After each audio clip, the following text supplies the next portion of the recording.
welcome to the DL Gaming Podcast. I'm Bobby. I'm Amanda. I was just watching our intro that I watch every week, and I was just thinking, how many IPs did we just steal from to get that done, and how have we not been sued? It's nice flying under the radar sometimes. Oh, we did get a cease and desist. Like a cease and desist. Like, what was it? We couldn't sell a certain T-shirt because because it had the Mortal Kombat. Yeah, logo they're on like, it. hey, man, but it's still on our podcast though. They're inspired. They're IP inspired. That's all it is. If you're wondering what I'm talking about, you can watch our YouTube. It's on there. DLGaming.net for all things DLG. How you guys doing? It's been a rough Doing week. pretty good. I survived driving through snowstorms over here and a lot of just snow and shitty driving. But yeah, made it. So it's good. At least you have that all-wheel drive vehicle. That definitely helps you Yeah. out there. Yeah, but those Absolutely. appointments are very hard to get. So good thing you went and got that. That's months. Oh, out. yeah. I went to the other side of the state to go get a global entry interview because I have been trying for a year. I have literally made 4 appointments and things have not they've fallen through. And so finally I was able to get it. But yeah, I drove 3 hours on the other side of the state to Detroit to go get that done. But I'm glad I did. It was good. It was a good time. I was able to catch up with some people and it was awesome. Yeah. Yeah. But what about you, Bobby? Yeah, rough week. Just a lot of work. I think I mentioned it last week. I wasn't going to have too much time for gaming. My Friday night was all booked up, so that's when I get the most gaming in. And unfortunately, that didn't happen. So, Oof. I can see it in your eyes, man. This is a man did not get any gaming in. No relaxation. a little bit. I crammed some in on the weekend. You gotta get some, decompression time, man. Mhm. Not just You need I'm a just saying. snowstorm. Yeah. It shuts everything down. Yeah. And then all you can do is game.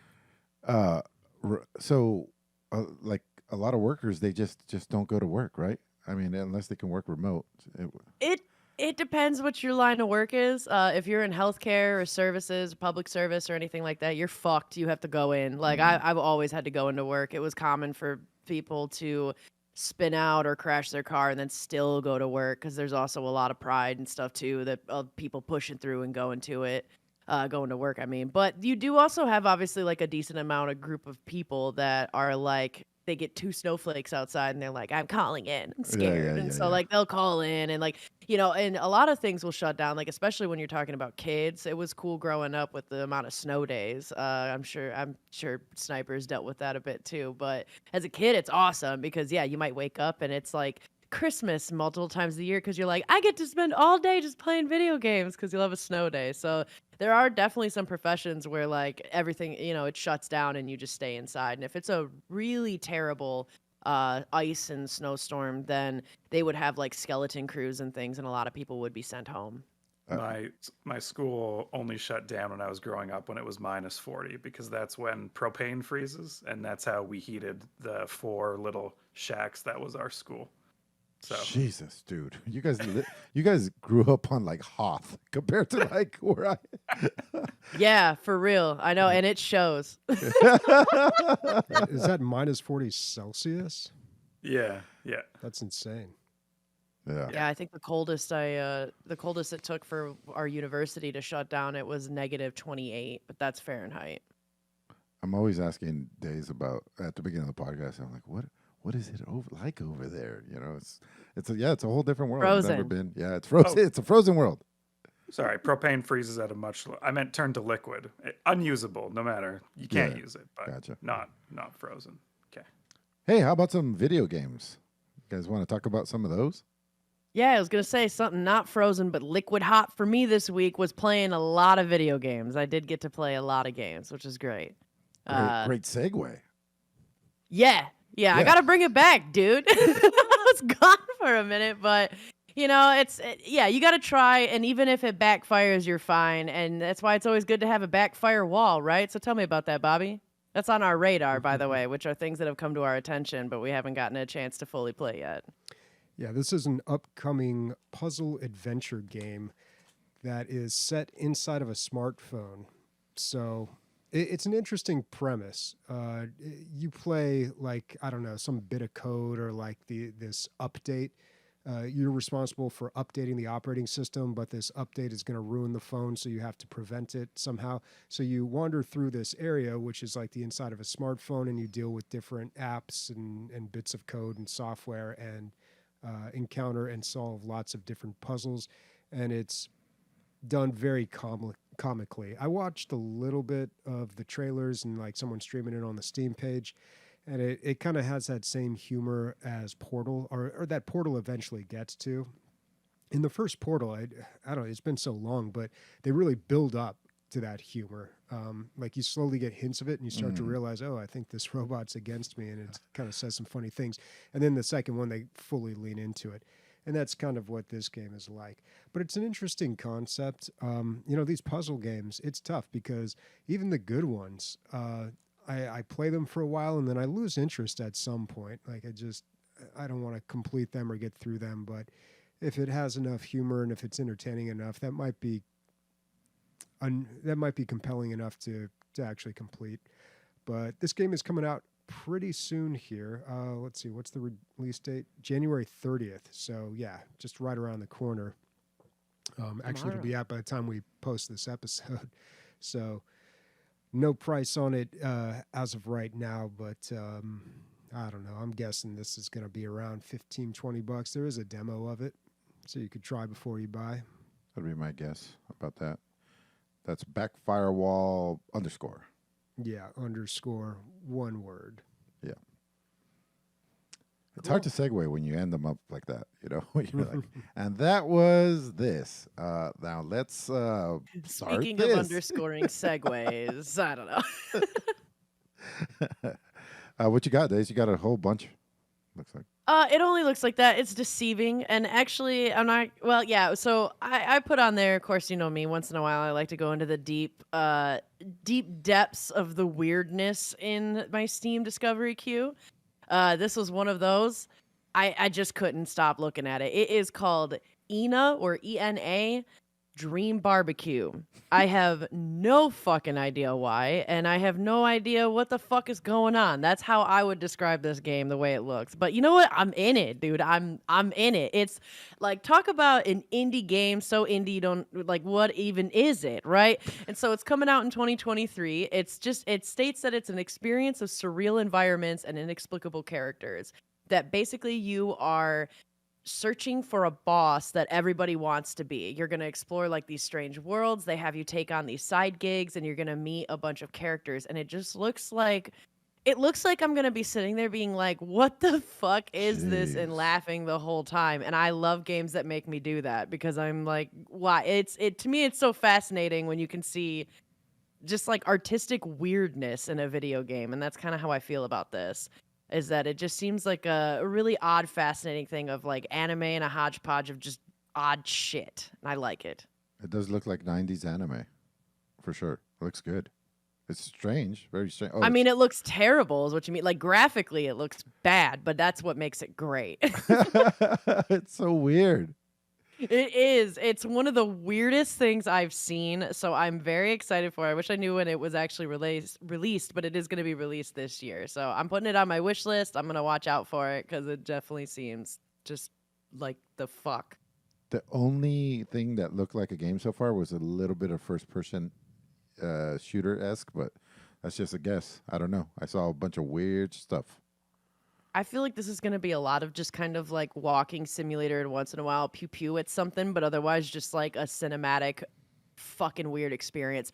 I hope this game is below $12, because if it's any more than that, I'm telling you right now, that ain't fucking worth it. But this looks like it's going to be pretty... I feel like this could be really hilarious. It's just really bizarre. Like, they're just showing all kinds of scenes of different weird, creepy shit. Like this girl in, what was it? She was in like a Girl Scouts kind of outfit, it looked like, or an army outfit. And then there's just a huge hole in her, and she's climbing towards like a spatula lady wearing a ballerina outfit. It's such weird shit.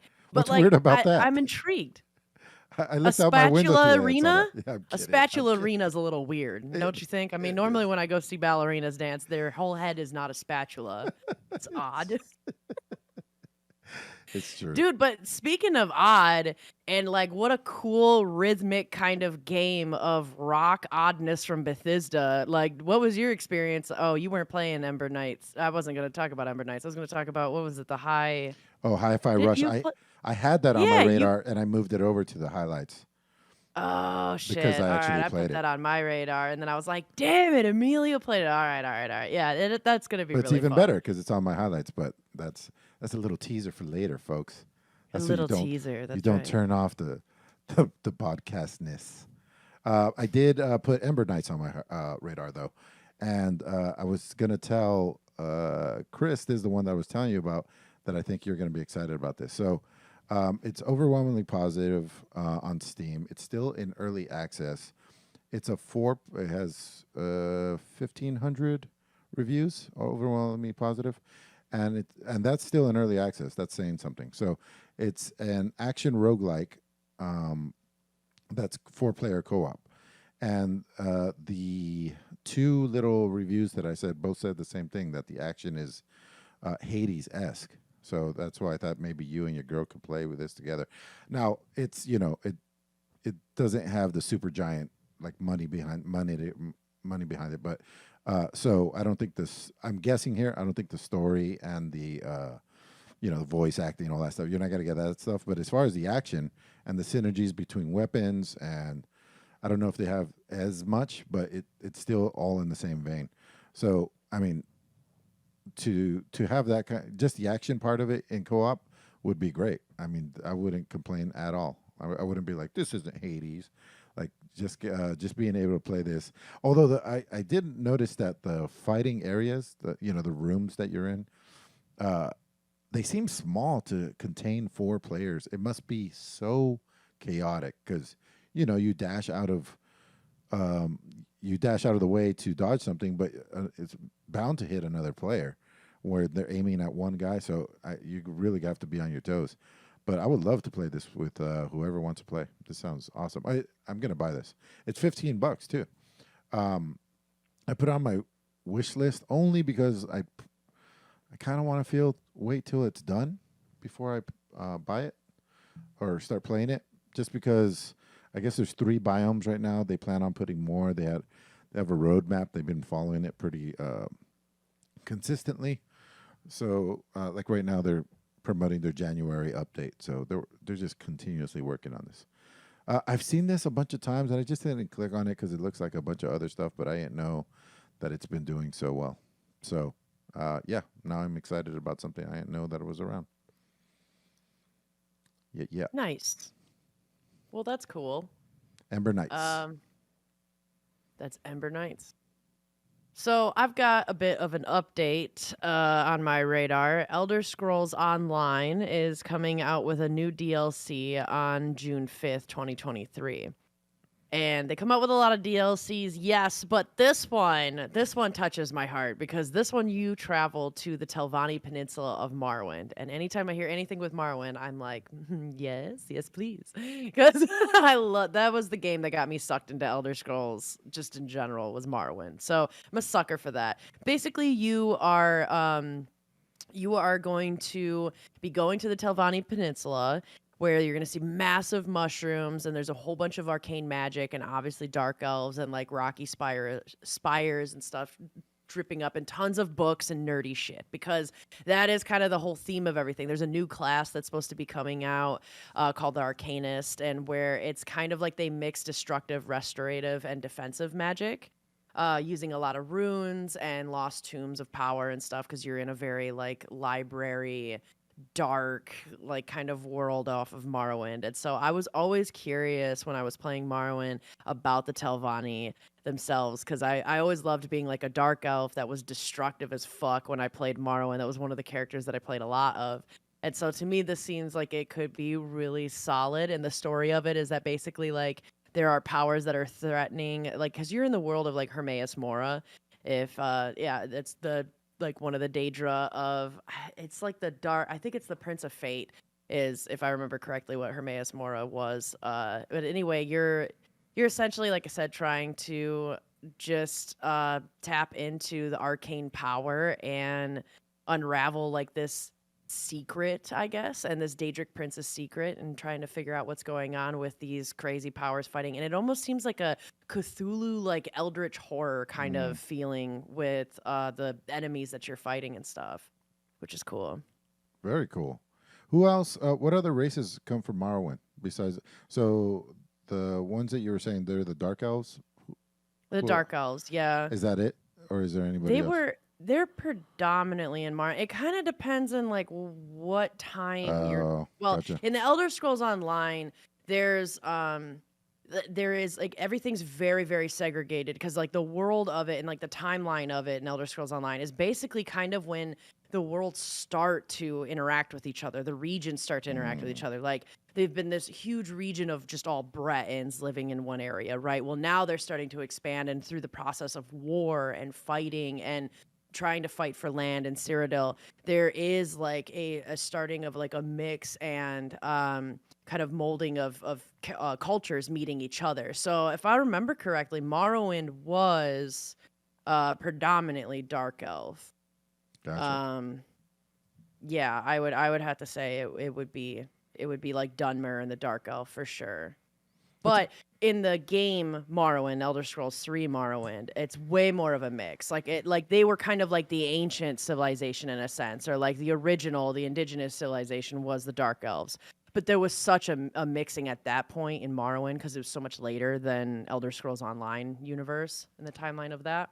This does seem like a good like temporal time or thing to put when to put it, like when everybody's coming together or meeting each other for the first time. That's when Yeah. I think cool. that's a solid kind of way to create an MMO, you know? And that's also why I think in the beginning when they first released it, because I was playing this game in alpha, and then when it was released, I was pissed. I wrote this like huge like plea to them when they were looking for people for alpha, because I was like, Morrowind is the game that like got me obsessed with video games. Like that was the game where I would come home from school and I'd play it and I'd get like 3 or 4 hours of sleep every night because I'd be playing Morrowind, and then on the weekend I'd go over to my best friend's house and her and I would set our Xboxes next to each other and put the TVs next to each other and just play Morrowind like nonstop and barely ate. And like we broke this fucking game. Like we found a cheat code where we could just run through the game or like one tap everything, and it was amazing. And so I wrote this whole thing about this, about how like it changed my childhood, and like I found out that they were having Morrowind in and like Mournhold was going to be in Elder Scrolls Online, and I was like, oh, it'd be my dream to be able to see that like as an adult. And so they gave me access, and I fucking hated the game. I was like I was like, this is awful, like this is terrible. And it made me so mad when they first started, because when you picked your faction, you were not allowed to play with people outside of your faction. And I think for lore purposes at the timeline, that makes sense, because you wouldn't know anybody. Like there's a decent chance that if you were a Khajiit, you know, a cat animal looking person, like you would never be exposed to like a Breton or like a Nord. Like you just never see them, because they're just starting to see other cultures and worlds because of this war going on. So it makes sense that if you had friends, you'd have to be in the same faction if you wanted to actually have the affinity and be by each other. But I am so happy that after they came out with, I think it was like Tamriel 1 is what they called it. It was like a year afterwards. They got rid of that. They were like, you can hop and kind of mold anywhere. But I actually kind of liked that they had that, because I felt like it was true to the canon. You know what I mean? And like, it was nice for the year that they started that way. And then after a year, they were like, yeah, all you guys have been fucking around and meeting each other and shit. Everybody can go anywhere. Like, so that's my long ass rant about Elder Scrolls. Check it out though. The DLC coming out on June 5th. I think it's I think the pre-purchase for it is like $40. That's the online upgrade if you already have the game. If you're buying it all together, then it looks like it would be almost like $60 and you'd get everything. I mean, we'll see. All I'm going to say is that I'm glad that I will have my premium whatever subscription Elder Scrolls, because if you have that, then you essentially are renting all the DLC. So you'd get that automatically if you had the premium subscription or whatever, the ESO Plus or whatever they call it. What are you paying for that? I think it's about $15 a month, Gotcha. but I usually renew it only when I want to get a bunch of shit and get back into it. And so, like this game, when this game comes out, that's probably when I'll buy the month, and then I'll just dive into it. Did you write them after the alpha and tell them how much you hated what the access? Yeah, they I gave said I said I didn't I said I didn't like this. This is disappointing. Like, and I waited a bit. Like, I waited until like the second closed beta to like write about how pissed I was, because at first in alpha I was like, all right, it's alpha. Like, I'll give them a pass. Like, it's probably that. And then after the first beta, I was like, I really fucking hate this, but like I'm gonna give him a chance. And then after the second beta, I was like, no, this is ass. I'm not buying this game. Like, this is so sad. This makes me so sad. And then after like they released it and I still played it, and I was like, then I was pissed. But then after a year when Just they fixed a plain bunch of pissed. shit. Just sitting there And playing well pissed. yeah, because I was like, I still love this fucking series. God damn it, I can't let it go. Yeah. I don't know. I like toxic things. Anyway. It's funny. I feel like it would be like Bobby gets the golden ticket to go to Valve, and he walks in there. They're showing him around. He's just yawning the whole time. He's like, "This is fucking stupid." Yeah, right. But then they're like, "Do you want to keep going?" And he's like, "Yeah, show me more." Yeah, of course. Like, yeah, I'd love to see it. Yeah. So anyway, what's up with Gord? Yeah, Gord. All right, so don't talk about games too often, but this one caught my eye for no particular reason. It's a builder game, a city builder game, but it's horror. It's a horror city builder game. I don't think I've ever heard of a horror city builder game. Frostpunk came close, not horror, but more story based. Frostpunk, amazing game, one of the best city builders ever made. This seems to lean into the narrative elements a lot more, but on the horror side, you're in a Slavic Gord medieval village, and you're trying to expand into these wastelands that are full of these horrific monsters, and that's kind of the pitch here. That's interesting. I'm really liking the look of it. It's supposed to release in 2023. We'll see if that happens. And I'm also I'm working on this game. So I'm. Oh, you I'm, shill. What? You're such a shill. DLG bump right there. Yeah, so I'm hoping to give this the DLG bump because it's going to be probably a more niche title.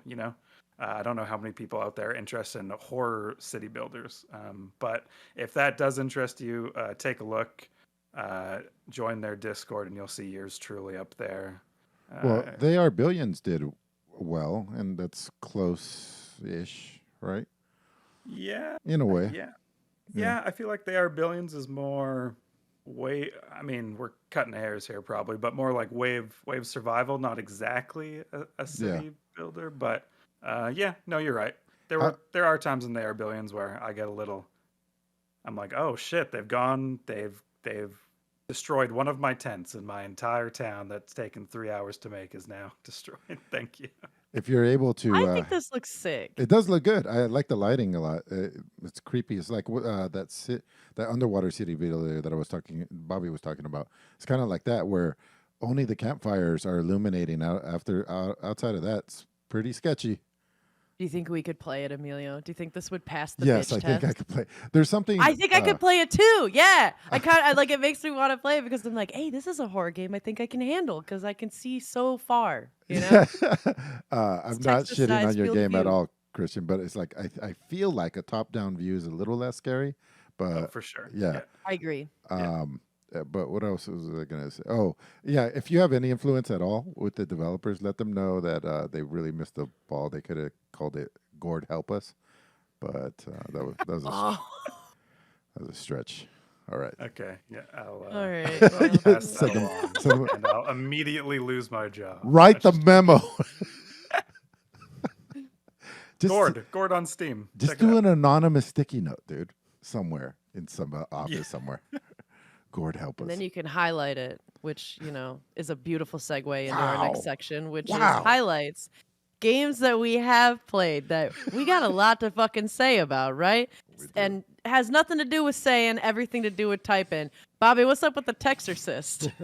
Well, I only have one game to talk about, so I feel like somebody else should go first. And I've been hearing all sorts of things about Hi-Fi Rush. I checked it out. I watched a whole lot of a stream of someone playing this, and I read a bunch of the reviews. And I really do want to hear about it because from what I've heard and from what I've seen, like it doesn't seem like there's anything super special about this game. It's just really fun. Hi-Fi Rush, hold me back. I'm about to gush. This shit is fucking dope. It's so good. So, very high production value right off the bat. As soon as the game starts, you're like, wow, this is like high A level. Bethesda game. 'Cause Yeah. it is. Well, I think. Correct me if I'm wrong. I didn't do my research. Did they publish? I think they I published think they it. just published it. Yeah. But still, they probably had the backing or whatever, however it worked out. Bethesda is attached to this. But you're like, wow, a lot of money went into this. Voice acting is great.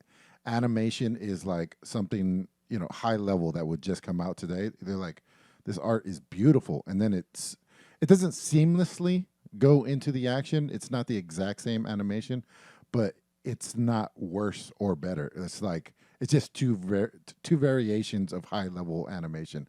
One you happen to play, and the other one you happen to watch the cutscenes into. Okay, so what is it? It's a action adventure third person game where you I'll give away the story because that's the one place where it's lacking, I would say. Is that you're a kid that goes in to get a new arm. This is in the future, and your iPad gets caught. Your iPod. Your iPod, yeah, gets caught in the operation and put on your chest, a la Iron Man. And so now the beat that is going on in the world and in the factory that you're in, you can feel and see everywhere. So the lights always have the same beat. Everything just in the background, you could just see the beat all the time, and you can hear the beat because music's constantly playing. The beat doesn't change. It's always like top, top, top, top, but somehow it does not make it boring at all. You have to get more and more combos and make them fit in there. The cool thing about this game is that your strikes are always on beat, but if you time your tapping of the button correctly, that's when you get points and higher combos and more damage. So basically it always looks great, but you get rewarded for timing it correctly. You have full control of your guy. You can move any direction you want, attack whoever you want. If you could take the full, you could take the whole beat audio part out of the game, and it would just be like a Jedi Fallen Order or something like that. That's how it controls. So it's just, you wouldn't know it's a rhythm game if you took that out. It wouldn't be missing, but they made it seamlessly work together. It's fucking great. Let's see, what else do I like about it? I like the main character. He reminds me of Star-Lord. Like, he's super confident, but has nothing to back it up, really. Well, I mean, he's beating up all these robots, but like, he's just really dumb. So, it's refreshing that he's not the chosen one, and he's not like, not leaning into, like, he loves it. He's like, oh, this was my destiny. I am the man. Yeah. This all works out, The comedy's great. I have laughed out loud several times. The boss fights are fucking awesome. It's great. I mean, I don't know what else to say. It's so entertaining. Visually, it's fantastic. Great colors. You spend the entire game inside of the factory. It's an evil corporation bent on hell, taking over the world and stuff. But he kind of doesn't even care. It's not even about him. There's somebody else that helps you out, and they're like, she's like, dude, they're evil, and he's like, yeah, well, like, whatever. Like, I'll just keep beating them up. You figure out the bad part or whatever. It's fucking. I don't know what else to say about it. It's a rhythm game that fucking plays like it's not one, but somehow it makes it work. An interesting part of this game was like the marketing behind it. It was just there was no No. pre-marketing of this game. It was just, oh, we're watching Xbox Direct, and this game is now available for you to buy and Yeah. download and play right now. They kept it under wraps, no leaks, no one knew it was coming, and it set off this kind of a little bit of a debate between like games marketers, like when can you do this? When can this work? Is it only when you have a super polished artistic game like this, or when you're Xbox and you have? Anyways, there's a bit outside of it where it's kind of cool around how they announced this. They didn't do this like a typical game. I That's was kind thinking. of. Go ahead. Oh, I was gonna say that's just kind of like how I felt when I logged onto Xbox yesterday and saw this and was like, "Well, this looks cool." Like I was thinking it was maybe gonna be like Jet Set Radio Future, but it's not. I did play like an hour and a half, I think, of this. But what were you gonna say before, Emilio? The last session that I had right before I walked in here, I was thinking it is a culmination of two different genres. On one side, you have the rhythm games that keep advancing, right? You have the one they started off completely static, where you are just reacting to the a la Beat Saber. You can't really move anywhere. You can't really do anything. Still a great game, but then they started little by little. You got Metal Hellsinger, which is almost feels like 90% you can move around, but still there's like it's kind of it's on rails a tiny little bit, and then now we've gotten to the point where it's completely free roaming. You can basically play it like I said, like a full 3D game. Yeah, it's been gradual, and this is the culmination of that. As far as it coming out, I think you can do this when you have a 10 on your hands. That's probably the only time you can do that, Chris. And I know that like a lot of studios probably think they have a 10 on their hand when they release. Maybe not. But like yeah, if you think you got it, and then you're like, this is a fucking hit. Yeah, but also, did they know they had a 10 when they decided to go with Exactly, this? Yeah, dude. Like they had the marketing plan that they were going to shadow drop this so long ago that they couldn't have known. They yeah, couldn't have known until weeks before. They were like, it's all going to work out for us after all. right. Or maybe not weeks before, but maybe a month or two. They were like, okay, yes, it's good. All right, I guess call me a downer in a way, but I feel like it shadow dropping is playing into how successful it is because I Mm, don't disagree. Like I feel like this game was good, but I did get bored and I didn't think it was as great and I would not put it at as 10. I'd put it at like a 7 is how interesting. I would put it. Uh, Partly because I have a like bone to pick with rhythm games when they fill the bulk of the game with their own made music because it also tends to sound the same and I feel like it's kind of a cheap move. Like this game actually really lured me in because they had the black keys and I was like if I get mhm. to beat the shit out of robots with a guitar hand in this single player game like jamming out to the black keys, I'm fucking in. And they played Lonely Boy in the credits where they showed you the tutorial and then ever since then all the music is the fucking same and I'm like boring. That's a boring like rhythm game when you do that. Uh, It actually made me want to quit and then play Metal Hellsinger, which is what I did because I was like, I want to play a rhythmic game. That's So, funny.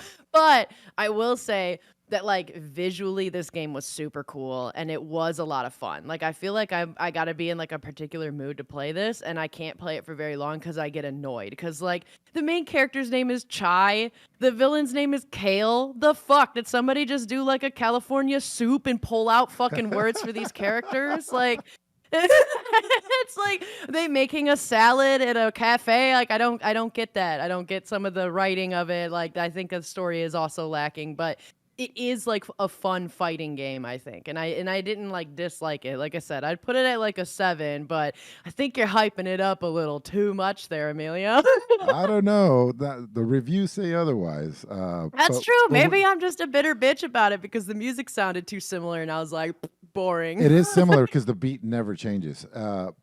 But they do But the play. music can.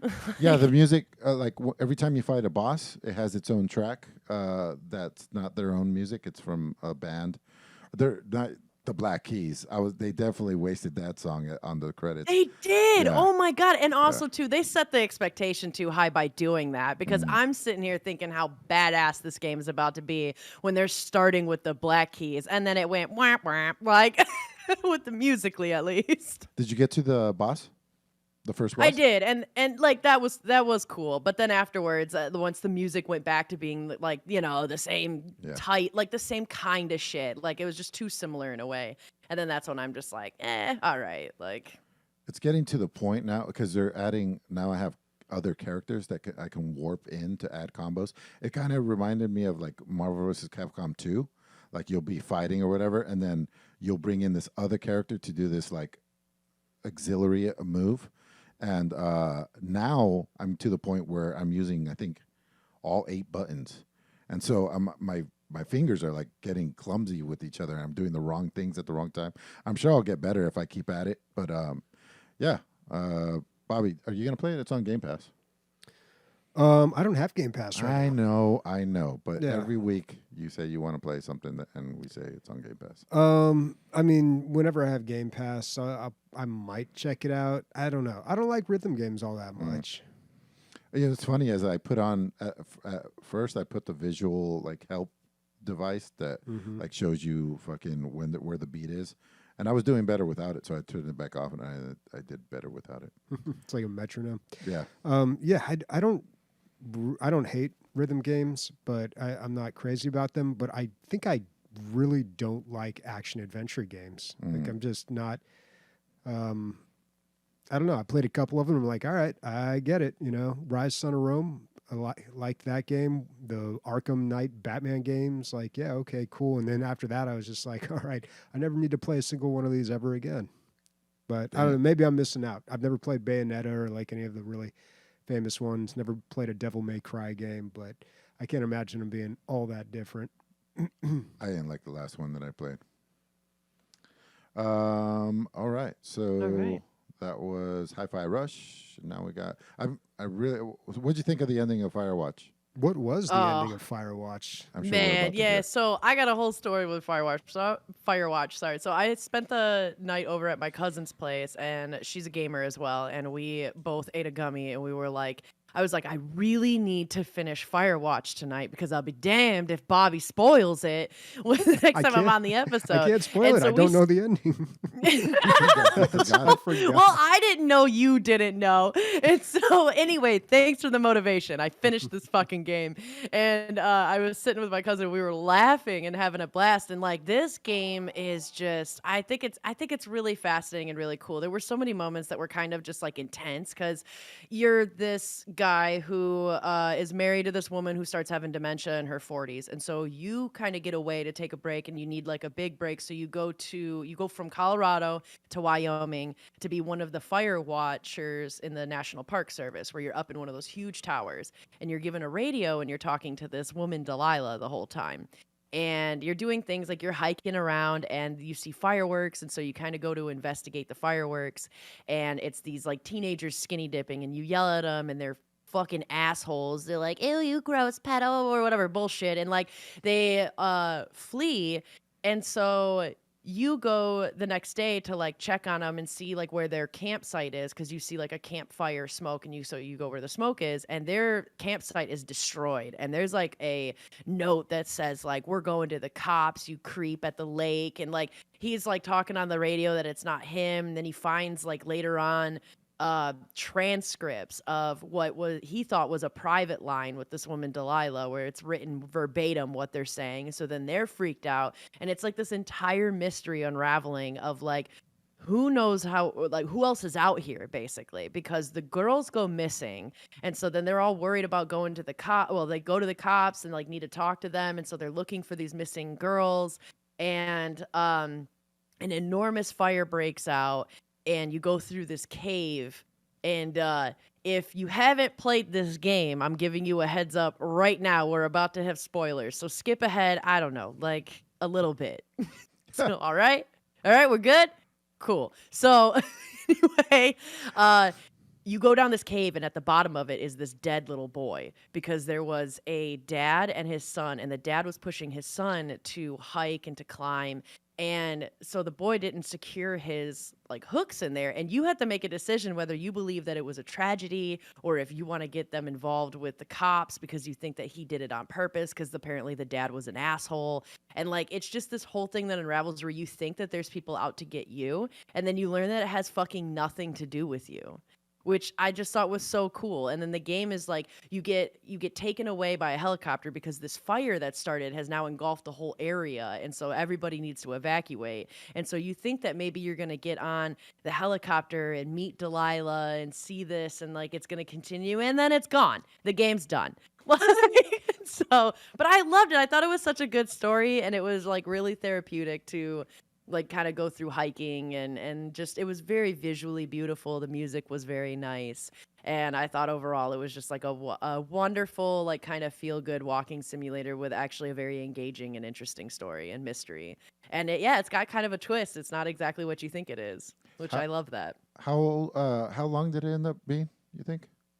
It took me 3 hours because I Okay. took my time, Yeah, and I yeah. got lost a lot.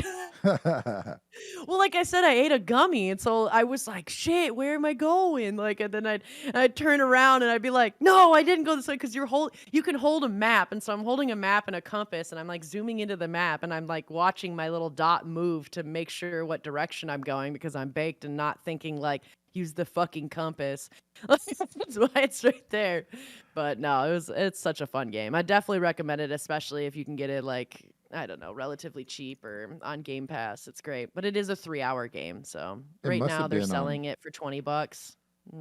I'd It wait must for have it to been go on on. sale. Well, it's so old. It must have been on bundles by now, right? Probably. Yeah. Well, I'm seeing the historical low was $5 at GOG.com. So there you go. No, Definitely worth it $4.49. at Yeah, 5. definitely worth. Yeah. Oh, that's Canadian. That's even cheaper. And Pyronical asks, "Am I the only one who thought this game was overrated? I finished it and wasn't that memorable. I remember this game was very divisive. Some people loved it. Some people thought it was boring. I was definitely one of. I liked it a lot more than most people. I think I was. I agree with you on this one, Days. Like I like the setting. I think it's a good story wrapped up in a nice package. That's what it is. But that package isn't like cutting off heads and fucking shotgun blasts and more. It's just the way they delivered this story was in a beautiful, slow paced setting. I always feel like to me, like sometimes I struggle to actually sit down and watch movies, and I'd prefer something like this instead, which is more of like an interactive movie that you kind of have a choices matter part to play in it too. There's And I some- appreciate the games that are like that, especially when they're done well, like this one. I think this one was done well enough. There's some like high production value full motion video games on Steam. I wonder if you would like those. There's like I forgot what company, but they've done like 4 or 5, and each one that they do is higher and higher production value. Do you have any idea what I'm talking about, Sniper? The movies don't have anything to do with each other. It's like almost like choose your own adventure, like movie. yeah, if you look up Late Shift, I think that was one of them. One of them, yeah. That was the one I played. And did you end up liking it? I don't remember. Yeah, that one was pretty good. Yeah, these are like modern day FMV games. They've done other ones. What's the developer? Cinemovie? Yeah, they've done other ones. Late Shift was one of their more popular ones. I remember one about a quarry. No, that was a different game. Was that The Quarry? Yeah, the quarry. Yeah, Okay. but anyway, yeah, those things do exist. I just don't know if they're good or not. Something Yeah. I'd be interested in. Oh, it probably definitely would be. Yeah, I like that kind of I don't know different stuff with that. It's, Oh, Days, did you need to listen to the episodes one of them that you weren't on? Bobby talked about this one game. What was the one about the movies? Oh, yeah. Yeah, the Sam Barlow game. Yeah, Oh, God, what was the name of that? I don't know. Did you finish it?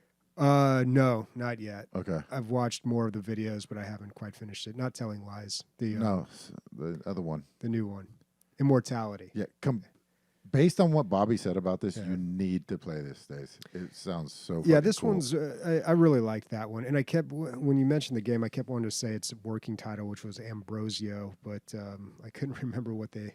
Immortality was what they ended up calling it later. Yeah, this one's really good. I'd recommend this one. Yeah. Ooh, okay. Yeah, it's a game But I about don't know. 3 Did you movies. ever play Her Story? That one was really I popular back in saw that, but I 2015. didn't play it. I think it's on Game Pass now too, or it was. Yeah, well, you could probably get that one pretty cheap, and that one is.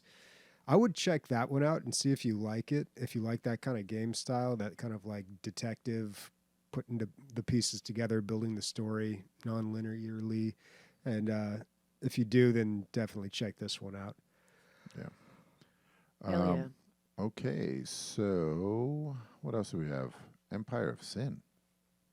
All right, yeah, I'll keep going on the train. Yeah, so I am on a massive tactical turn-based RPG kick, like because of Wasteland 3. Like, goddamn. When I'm waiting for Tag Loro to whatever the fuck he's doing, be done with it. So that way we can play Wasteland 3.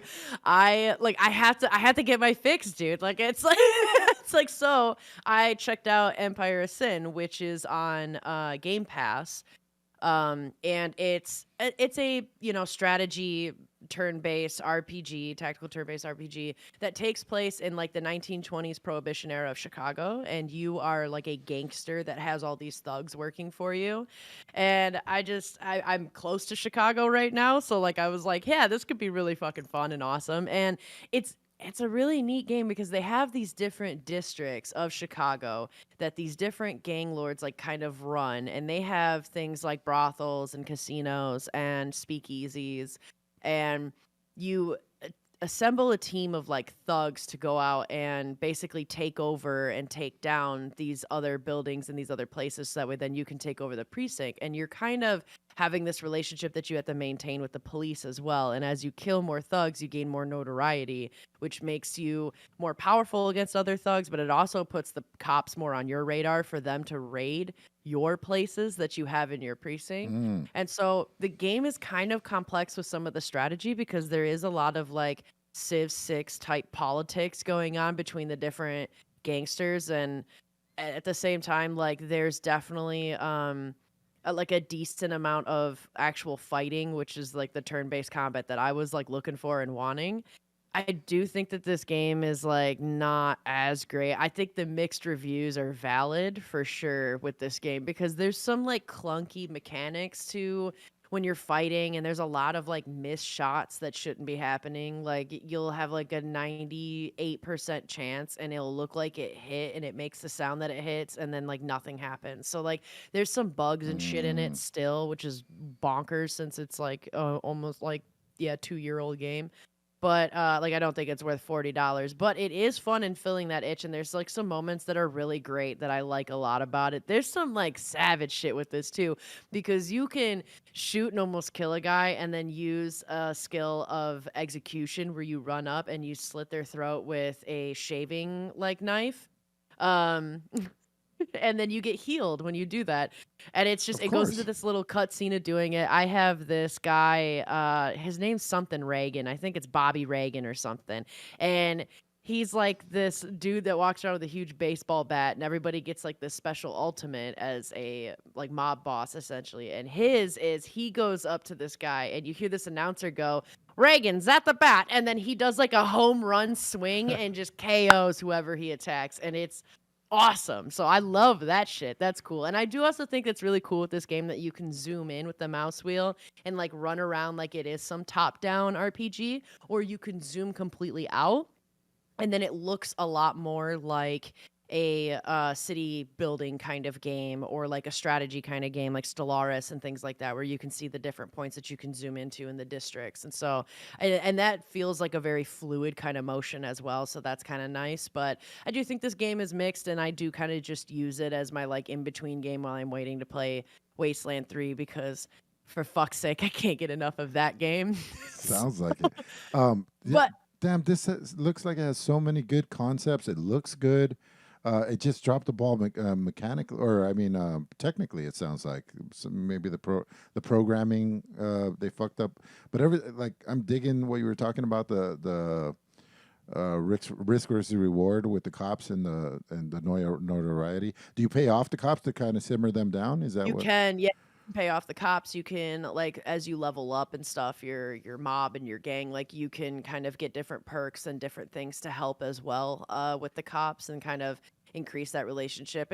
The game's a bit more complex than I was expecting it to be, which is great and like very cool. But it also has this feeling of like yeah, like it has a whole bunch of good elements, but there's something missing where it's not like cohesive enough in a sense. So like it, and then technically there's a lot of like goofy dumb shit that happens that just probably could have been tightened up in the code maybe, but I don't know. It's overall, like I said, I think on Game Pass it's cool and it's nice to check out and it's at least like kind of fun and interesting, and some moments are pretty funny if you're feeling like a get on over here she kind of bullshit. I'm not gonna do that accent, I'm terrible, but anyway, you know what I'm talking about, the gangster Chicago vibe in the Yeah, sure, 1920 yeah. prohibition era. Yeah, like if you're feeling that kind of way, like this is actually a pretty decent, fun game to play for a little bit, especially for a Game Pass game. I'd recommend it. I would certainly not fucking pay $40 on Steam for it, though.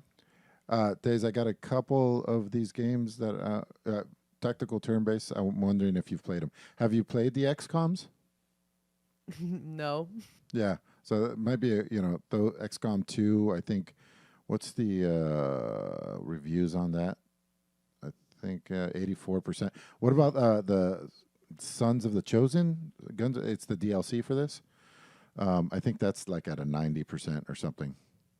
So that's Nice. one of the best ones ever. And then what was the other one I was thinking about? The Gears of War one. No, oh, that was a good one too, and that one's on Game Pass for free too. Gears of War Tactics, Gears Tactics. Yeah, Gears Tactics. Oh, Yeah. nice. Not much on the story, but the actual combat was great. Well, I mean, I loved the Gears of War it's all combat. series on Yeah, oh, yeah. Xbox. So like, yeah, but that's why this would actually still be cool. I'm kind of glad Check that it's this not out. going to be all like, let's have a story. Yeah. They do some refreshing like things. They like hurrying you up, like things to make your choices a little faster because it could be a little stale. You're playing chess is what you're doing, right? But then you put Yes, timer yeah. on your chess.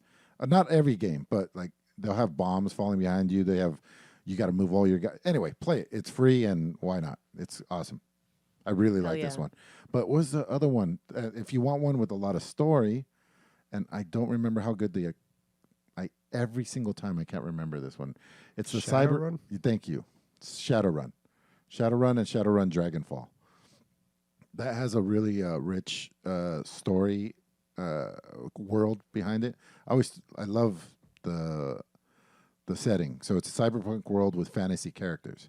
So you have like dwarves and like fairies and vampires, but it's in a cyberpunk world, and it's a tactical turn-based, and you can build your own guy. Oh, and lastly, what about the Wasteland 2? You ever try that one? That was good. I did not. Yeah, I know. This I is the really list, like. dude. This is my favorite type of combat in any game. Like, I love tactical turn-based. I love it too, and I'm hoping that I can even play some DBO moving up forward soon as well, because revisiting that at least. But yeah, there's quite a good chunk of good ones out there. But Wasteland 3 is making me want to go to Wasteland 2 because there have been some little Easter eggs in Wasteland 3 that Tag and I don't get. So we well, look them up and be like, oh, okay, cool. That's Yeah. but. Before I go on a long love letter to Wasteland 3, I really want to hear about the Textorcist, the story of Ray Bibbia. Is that Bibbia. what it is? It's so strange. That's the main character's name. Yeah. All right.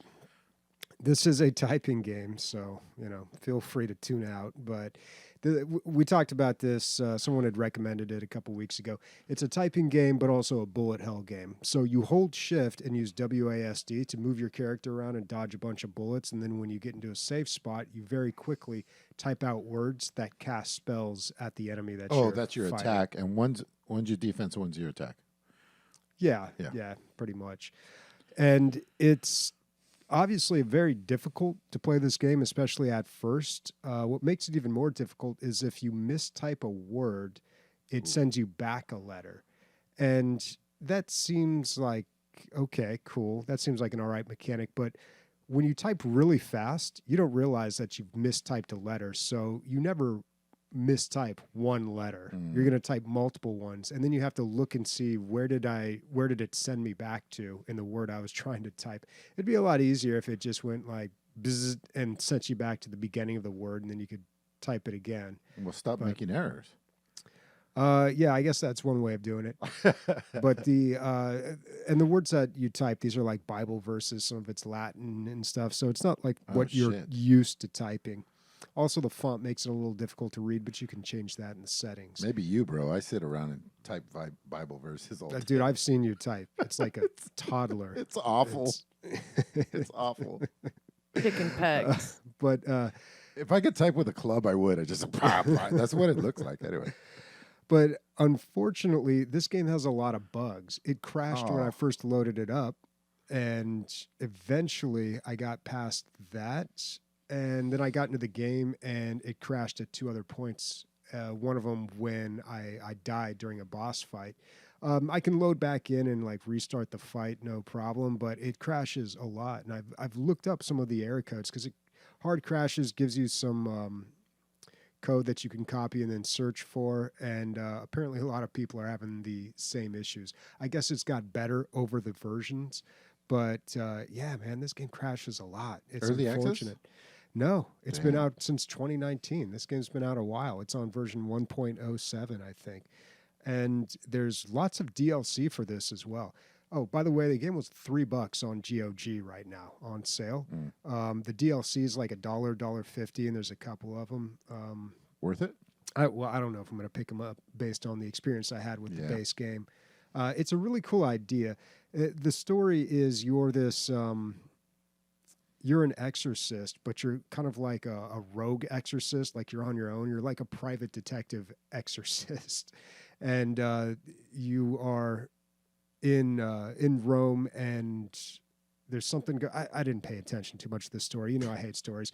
But there's there's like some whole story going on with the Pope and all these exorcisms, but there's a bigger problem than that happening that you need to get to the bottom of. So you're kind of solving a mystery when you go out and fight these demons here. But it's got... I think they go a little overboard on like the dialogue too. There's a lot of dialogue, and it's very... There's a lot of jokes and a lot of puns. They do like lots of exclamation marks and then like a 1, you know, how they do that to make a joke. Like, you know, like you're smashing the shift 1 key, but then you forgot to hold shift for one of them. The text is like all wavy and stuff. There's all this graffiti that says like fuck the clergy and stuff. So it's like, you know, it builds this like post-apocalyptic world kind of that's kind of cool, but it just... I don't know. It tries a little too hard on the funny side. Like when you're doing research, instead of Google, you have to type in Goddle. I'm like, okay, that's kind of funny. That's like what I would write in there. That'd be that's my like a first draft there. Like, I don't know. God'll help us. Yeah, but... oh, thank Gord. Thank Gord. Yeah. But I do like how you have to go around the environment and constantly type things. So... when you're in your apartment, which is like your home base, and you want to like look at your journal or answer the phone, you actually have to walk up to the phone and type out answer. So in a way, it almost feels like a text-based adventure, you know, like Zork or one of these old games where you'd have to type out everything that you wanted to do. And that feels kind of cool. But I don't know, man. If it didn't have so many technical problems, I think I would have enjoyed this game a lot more. It's a really interesting concept, but it just is... plagued with problems. How many, besides the crashes, was there something else you mentioned? Or just the crashes? I mean, the sense of humor was just like, it wouldn't have bothered me. No, I mean technically. Oh, technically. No, it feels a little fumblecore because the controls are so awkward, like holding shift to dodge and then letting go of shift and typing. Because what happens a lot is you hold shift, do WASD, and then I often let go of shift before I would let go of like W or D, whatever Yeah. And it way goes I at was you. moving. And then it would count as an error when I Right. was trying to type something out. So I really had to train myself to let go of WASD, let go of shift first. Yeah. It's almost like a stun mechanic, right? When you have Well, to it's the exact backspace. opposite when you play any other game. You know, you hold shift to run, and then you typically keep moving, but you Yeah. let go of shift. Yeah. And so it's just That- it was just like a muscle memory thing that I had to correct. And again, this is why you should play this on a controller, Bobby. I don't think you can play this on a controller, although they do let you use the arrow keys to move around. So I guess you could like use your right hand to move and then hop over and try to type Yeah. something. It's hard. It's awkward. Yeah, it's pretty much, I think, impossible to dodge all the bullets, but they handle this in an interesting way. So when you get hit, you drop your Bible and you have to go pick it up. And there's a timer, a little circle that's counting down when it gets dropped. If you pick it up in time, you can pick up right where you left off in the spell, because you have to type out, sometimes like 10 words to get Jeez. your spell off. If you don't get to the Bible in time, then you have to start all the way back at the beginning. And if you get hit again before you pick up the Bible, then you lose a point of health. Again, concept. I like the concept, but it sounds like they dropped the ball technically a little bit. Yeah. Goddle. There it is in all of its glory. Yep. Speaking of too much dialogue, I still have the same complaints about the Midnight Suns, Marvel's Midnight Suns. Just the game is the tactical turn-based game is amazing. It's so fucking good. I enjoy the combat a lot. Unfortunately, in between, there's oh my god. I feel like she would like this game. You got to go around and like make friends with all the other guys, all the other characters that are living in the mansion, and you have to like gain hearts with them in order to unlock like more power, like their more powerful attacks. And so I feel like I'm being ham-fisted. No, I'm being like pigeonholed into being like this nice guy. And you kind of have to. I will say that it's not just being nice. Like there's the darker characters, and they actually like it when you're a little like edgy with them. So it's not just be nice. You do have to be an asshole to some of them to get ahead with them. You can't. So at least they did that. But I don't want to be running around in that mansion. I don't want to be running around this fucking haunted forest looking for all these old artifacts from when I lived 300 years ago. It's not even. Do I want to be this harsh? Yeah, it's not even remotely cool. Why? I don't like it at all. But I'm going to continue playing it because of the combat. It's so good. I would say the game probably expects you to play about 10 minutes every time in between missions of just like run around and go do things. And you can't, I guess you can. This place is so big. Your mansion is so big, you can fast travel. That's how big this place is. There's like 8 fast travel shrines. And I'm so not into any of it. Every once in a while, one character will say something remotely humorous, but fuck off half of this game. Love the other half. Yeah. I'm frustrated. I'm frustrated. Talk about Wasteland. Bring me back. All Tell right, yeah. me I'm what's gonna good about games. I'm gonna talk about something that I love that I could talk about for fucking ever. Wasteland 3 coming at you again. Is tag like yeah. Is tag like lose my number? Like stop calling me in the middle of the night. I need to sleep from time to time. No, I think he's actually kind of just as obsessed as Okay. I am. Like we're both sitting there. Like I told him, I was like, yeah, I have to go to the east side of Michigan, and then I'll come back. But I'll be back and let's game. And he's like, hell yeah. No, we're both really deep in this game. Like yeah, dude, it's just so much fun. Like just in the post-apocalyptic world, and I've got a pretty great story about like the last kind of quest and stuff that we did, or the last time that we played, which is why I put it on the highlights. But I feel like Sniper, you want to say something? Oh no, please go on. But it's awesome that you guys are playing during when I'm working, because then I can pop in and the sounds of you guys playing the game is like I don't know, like lo-fi music or bird song, just background stuff to keep me focused on track. I get to hear my buds having a lot of fun, so keep doing it. Keep playing. Yeah, we've been kind of popping it because I've been asking him like, do you want to just play you and I? Because then we just like fucking nerd out hard about it when it's just us, or do we want to like pop into DLG in one of the voice channels and like hang out? And so we've been popping in lately a little bit more, and like he's been streaming it a bit. And yeah, Sniper's been popping in, but like the last time we played, holy shit, fucking hilarious. We were like, let's just explore, because you're supposed to take out or arrest. You choose whether you're gonna kill or arrest the 3 children of the patriarch, and you are the Arizona Army Rangers going into the Colorado to help with this patriarch in Colorado Springs. Is like the story of it. And so anyway, we are at the point now where we have to take on like the hardest kid. And that's Liberty, and she almost like pushed our shit in the first time we met her. We were like, fuck, we are not ready. And so now we have to verse her, but what we're both doing, because I think it's a mix of we don't want the game to end yet, and we also too like want to be the most prepared, is like right now we're just randomly exploring the place, like looking at and covering, like we're trying to complete the whole map before we go after Liberty. And the last places we went to were fucking hilarious. So I talked last time about this character that Tag Loro has, which is Professor Higgs, and this guy is such a fucking beast. We really didn't expect him to be good. We were like, this nerd. He repairs toasters and like plays with nerd stuff, and like that's what he was in. And he is the most OP fucking character we have. We throw him into everything. Dude does work. He'll take out everybody sometimes, and it is just so amazing. And he's so good at repairing toasters that it just makes it hilarious. And so really this story I want to showcase how fucking ridiculous this game is, with the seriousness of it too, because we had just got done saving all these rich bougie assholes in Aspen from this crazy psycho torturer, like straight up bodies and blood everywhere, so gory and horrible and horrific.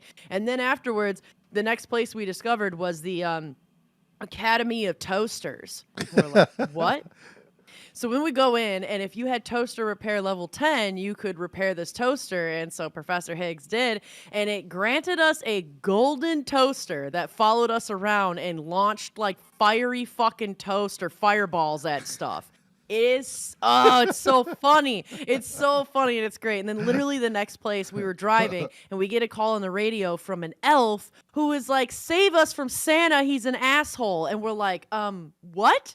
So we go to this huge like cabin, and yeah, we walk into this warehouse, and everybody's dressed like elves at workshops, and they're building shit. And all of a sudden, this like looks like Bad Santa, that movie, he comes storming out, and he goes, holy shit, and who the fuck are you? And dude, I just lost it. Like this Santa, and like the writing in this game is so good and so ridiculous, because this Santa character was losing my mind. Of course we had to save the elves, so we destroyed the naughty list and saved the elves, and that pissed off this dude, that pissed off Santa. He came in, and he was just like, he ran up to us one of the times and was like, hold on, are you talking to one of my elves? Like, it's just the fucking writing, dude. Like, once he got busted and we went to like throw him into jail, he's like, who fucking cares? Do you know who I am? Like, all of this little writing in this game is just, to me, wonderful. And the fact that we were able to beat Santa with a golden toaster launching fireballs. I'm going to imagine that it was like lit pieces of toast. I can't remember. I wasn't paying attention that closely what it was actually launching, but it was fiery as fuck. And so it's just launching fire at Santa. I just like, in an apocalyptic wasteland, after we just got done seeing bougie ass Aspen gondolas filled with blood, and then we run into that. Like, it's just, it's bonkers. I love it. This game, I can't get enough of it, and I think it's great. The world's great, the writing's great, the combat's fucking fantastic. Like, I love it. Love Professor Higgs. He's OP as fuck. Like, Man, I love that don't you're let loving the it so much. nerd, dude. Don't underestimate the nerd. That's awesome. I love it. Talking about nerdy stuff, I went to Disneyland. We took a Thursday. Poor Luna, her birthday consisted of like 4 people on a rainy day, like blowing out some candles, and we are like, no, we got to do something better. So the next week, I took a day off of a weekday. You could not go to Disneyland on a weekend. It's crazy. Too many people. We went on a Thursday, and it wasn't too bad. Like, the longest wait for a ride, I think, was 45 minutes. We didn't do any of those. But with that, I'm talking from somebody who hasn't been there in like 4 years. I didn't have a good time last time I went. I was just complaining about everything because it's so expensive and stuff. But I had a really good time. I was experiencing it through my daughter's eyes. And, of course, a lot of that stuff is just... it's like sensory overload, You take her on the small world, and they're just like jaws drop, just like, what is any of this? None of this in here is like the world out there. So yeah, I probably spent like $1,000, and it was worth it. Like the place is,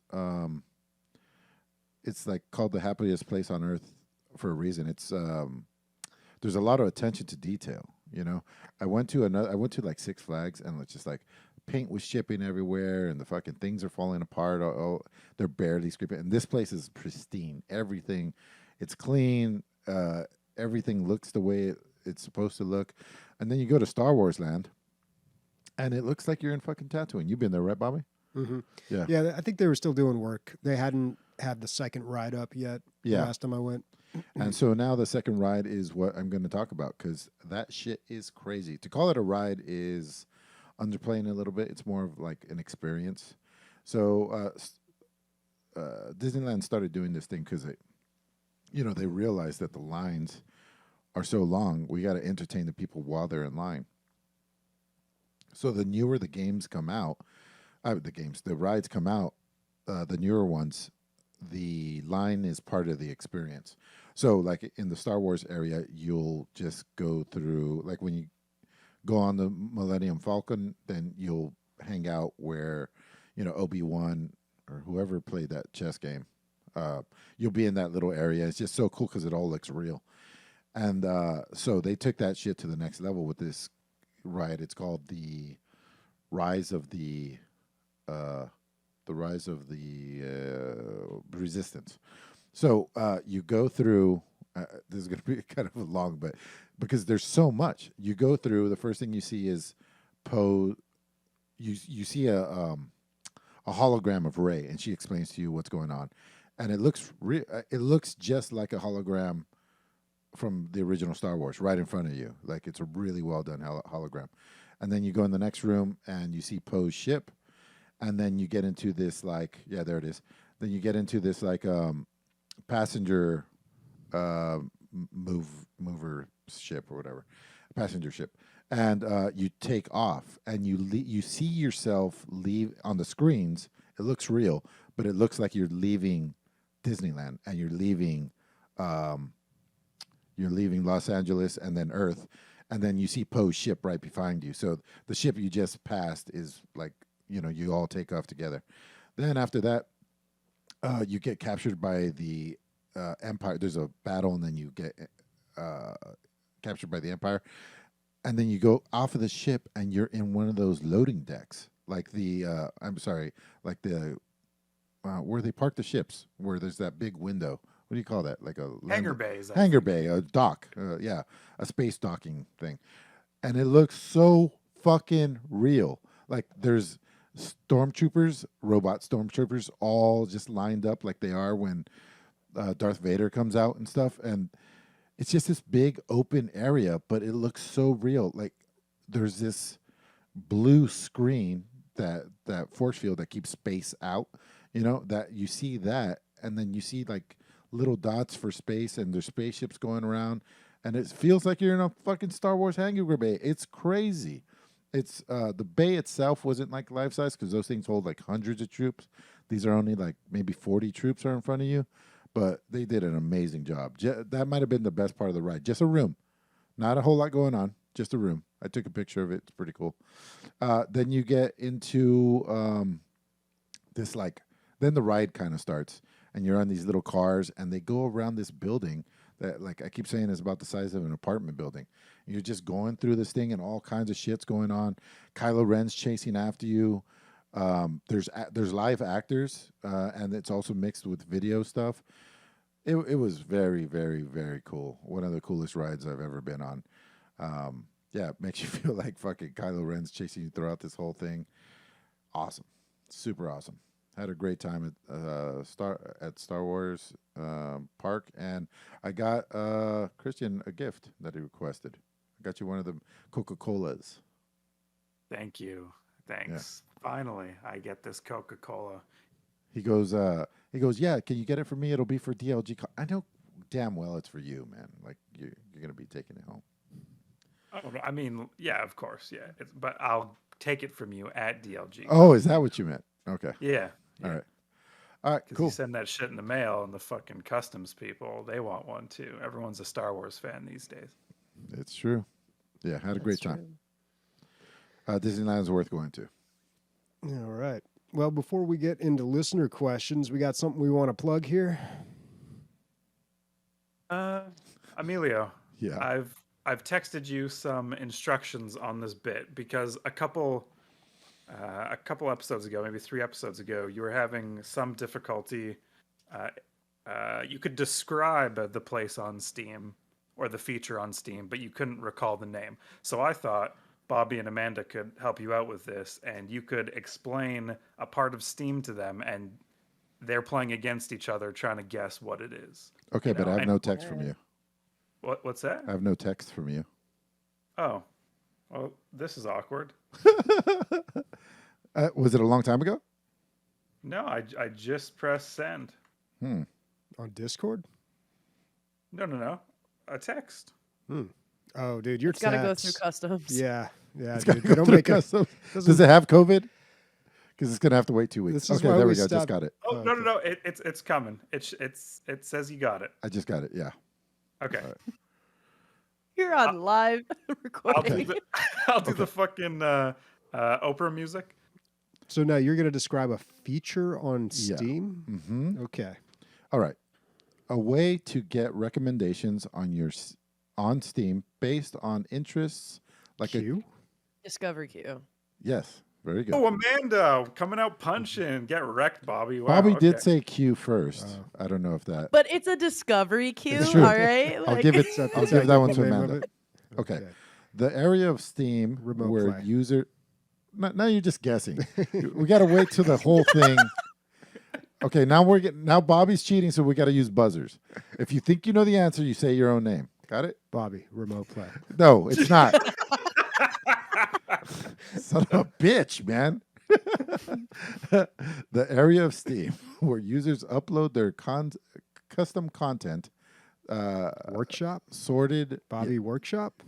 Yes, Bobby Workshop. Bobby You got to wait till I finish. How do I know when you're done? Yeah, I know, because I can't read. Okay, point for Bobby. All right. Wait, did Christian send you the name of this and you're just trying to describe it in your own words, or did he send you a description? He sent me a description. Okay. Yeah. Would have been better if he would have just let you describe it in your own. That's where the real challenge would be. The place where you spend Steam's custom store currency to Point buy. Shop. Bobby Point Shop. Yes. God damn. Bobby point shop, and Bobby took the point lead, right? No, it was Champion. Point Shop, Bobby Point Shop is what he said. All right. What so that's is just Point Shop? that's a fun little game. We had fun there, right? Oh, But if you sent it to find me some- twice. I thought there was more. Yeah. See, what I thought the game was is that you were going to send Emilio like Point Shop, and then he was in his own Emilio brain going to try to define what the Point Shop was, and then we were going to have trouble figuring it out. That See, would have been so much better. You should come up with the bits next, dude. I think you got some good, great ideas. over Meanwhile, Bobby won the game he didn't understand. there. Bobby point shop, Bobby. Yeah. All right. Bobby Point Shop, Bobby. All right. First name Bobby, last name point shop. Who are you? Point Shop. Okay. Bobby Point Shop. For the what are we doing? Oh, a plug. For the plug. if you find a game on Steam, the lovely places we just described, that you like, leave a review. Or as Bobby says, the terrorists will. They'll leave a negative review on games you love and hold dear. And if you found it from this podcast, just throw a hashtag DLG bump up. That's all you got to do. That's all we're asking. Yeah. It's great. And if you see a DLG bump, upvote it. There Because you I've been go. seeing them Ooh. out there. I've been seeing them out there. Oh, I like that. I'm gonna say that I'm gonna do all. First of all, can you edit old ones? Did I ask this already? Yes, you Okay, can. so I'd like to go and do all the ones that I've done. I've probably done 20 or so, and then yeah, why not just do a whole bunch real quick? Yeah, there's no reason not to. All right. This is a nice experiment, Christian. Maybe we'll all be rich and famous by the next year this time.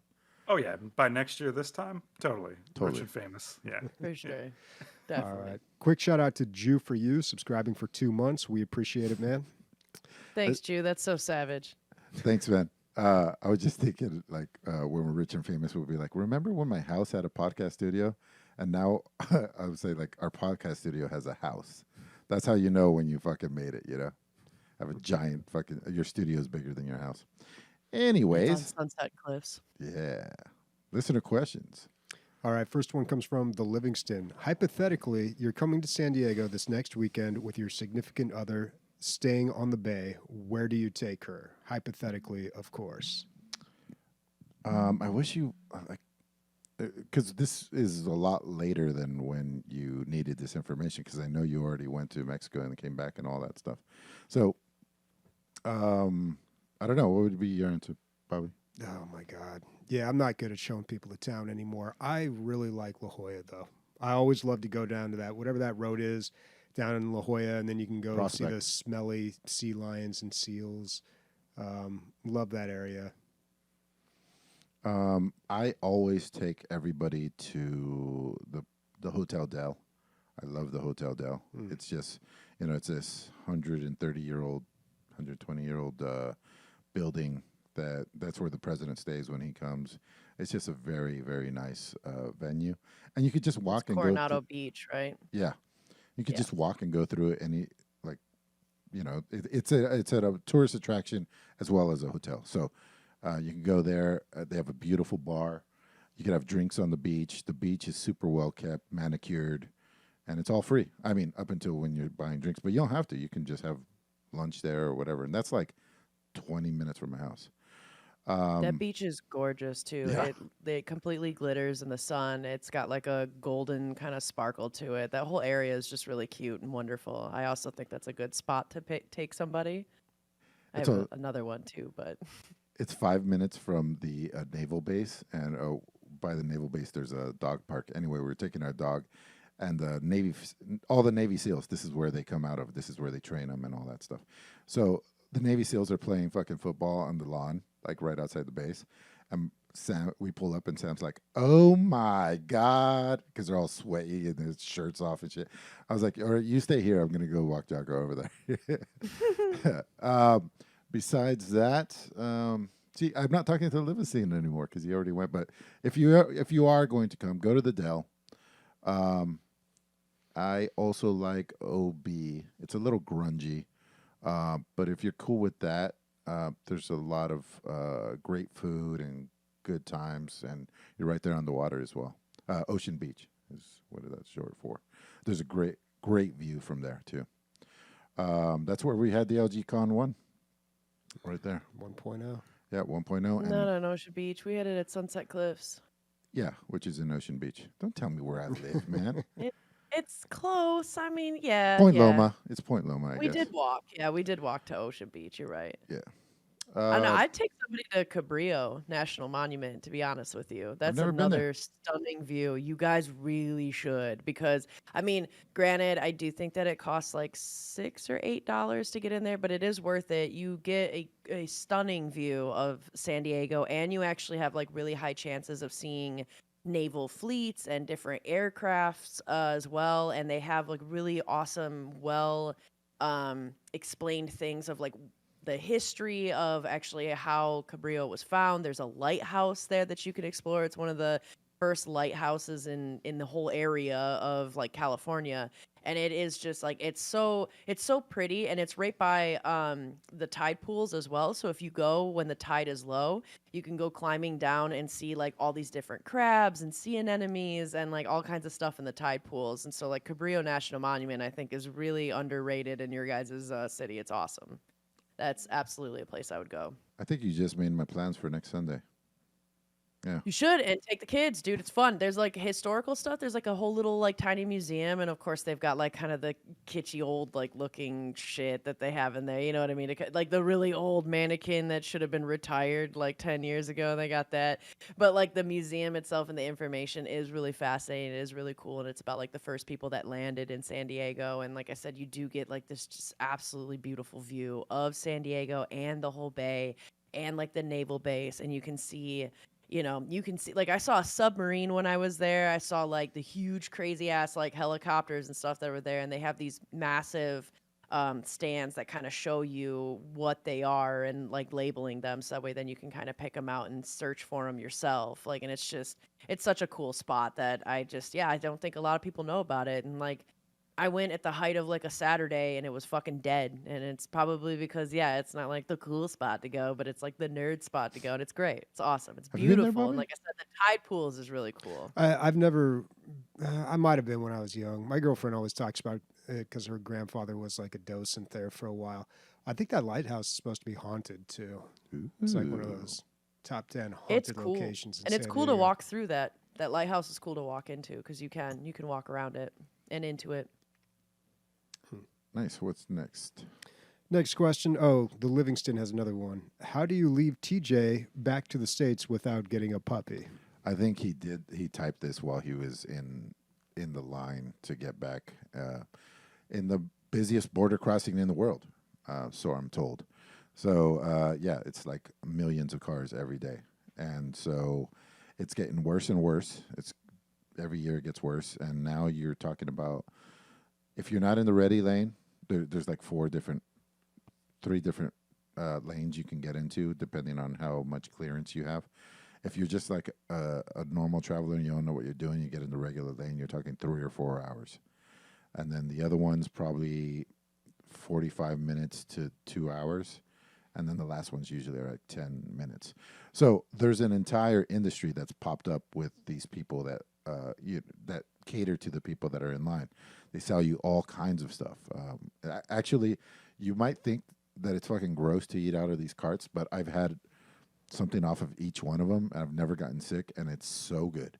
Like, they wouldn't be in business if they They're getting people sick. yeah, if they're getting people sick. Like, so, yeah, I've had like the Tosti Loco. That's the first time I ever had one of those. Bobby, you've had one of those. You really liked it, actually. Mm-hmm. I don't like it with the what is it, the chorizo or Yeah, what do I put in there? cueritos, the pig skin. Yeah.